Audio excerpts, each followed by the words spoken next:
Good morning, beloved. This is Pastor Rodney Adams, Big Calvary Baptist Church, with a moment of meditation.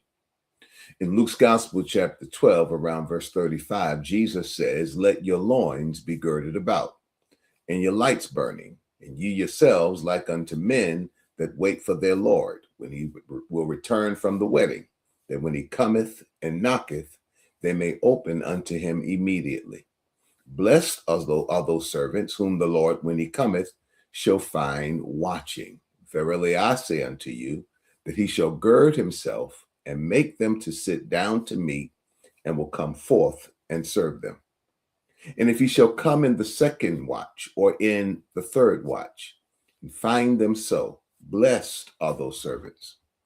And this know, that if the good man of the house had known what hour the thief would come, he would have watched, and not have suffered his house to be broken through. Be ye therefore ready also, for the Son of Man cometh at an hour when you think not." Beloved, Jesus here is speaking to us now about preparedness. He's talking to us about the state of mind. Where are we at different moments or intervals of life? And here he's telling us, when he says, "Let your loins be girded about," he's telling you to be ready, be active, be dressed, be prepared, and make sure that your lights are burning. Lights are needed, beloved, when there's darkness. Lights are needed to be able to help you navigate throughout circumstances and situations, so that you can have safety as you move.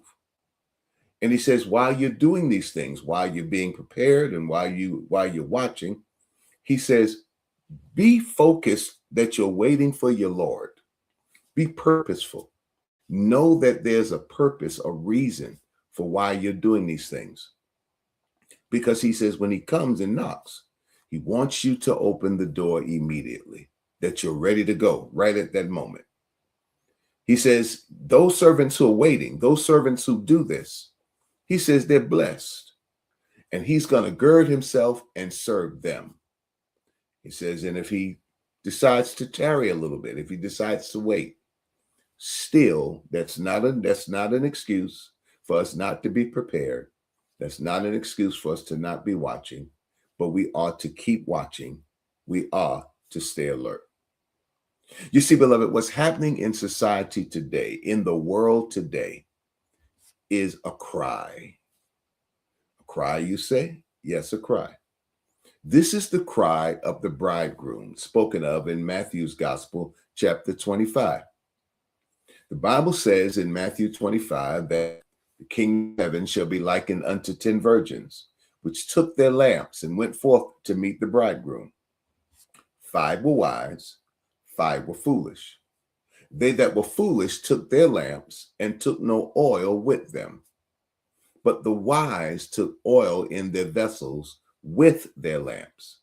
While the bridegroom tarried, they all slumbered and slept.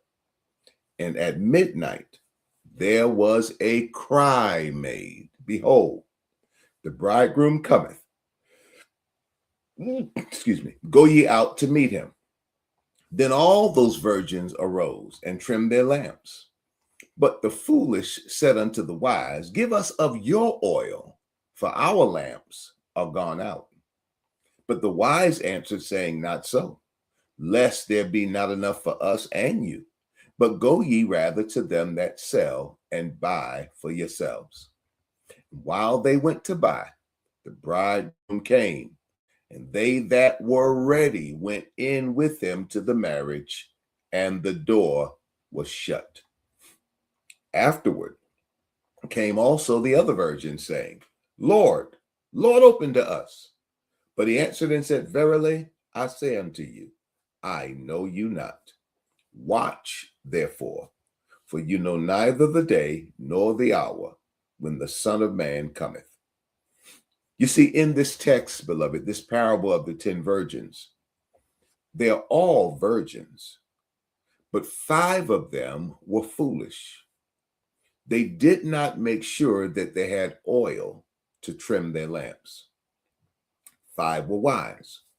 They made sure that they had extra oil so that if the oil they originally had ran out, they could replenish the oil. Now, while they all slumbered and slept, the cry was made, "Behold, the bridegroom cometh." What you're seeing happening in the world today with all the chaos and confusion, with all of this turmoil, this is the cry of the bridegroom. Jesus is trying to allow us to know that he's about to come back. Now, someone may say, well, Pastor Adams, we've seen these things happening over time, and preachers have been saying this for years. Yes, but you've never seen it, beloved, on this scale. You've never seen how one person can be influencing entire kingdoms in this manner. And yet those who have some authority to speak to it have capitulated. And therefore, the decisions that are being made are influencing systems around the world. What's happening? The cry of the bridegroom is being made. He's getting ready to come. When they hear the cry, all 10 virgins wake up. But the problem is 5 of them don't have oil. You see, the purpose or the reason for oil, beloved, is to be able to see your way clearly through in dark times.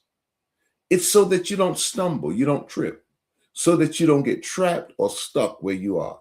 And many people are being stuck right where they are. They can't see. They're not aware. They lack perception. They don't understand the hour that we're living in. And because of that, they're going to be caught off guard. I want you to listen to a parable in Matthew's Gospel, chapter 24, and verse 32. Jesus says, now learn a parable of the fig tree. He says, when his branch is yet tender and puts forth leaves, you know that summer is nigh. The fig tree is representative or a metaphor for Israel.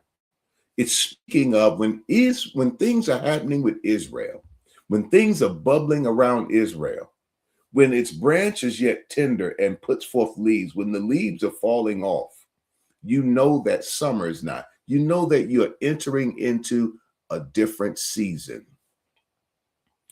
And so he says in verse 33, so likewise when you shall see all these things, know that it is near, even at the doors. Verily I say unto you, this generation shall not pass till all these things be fulfilled.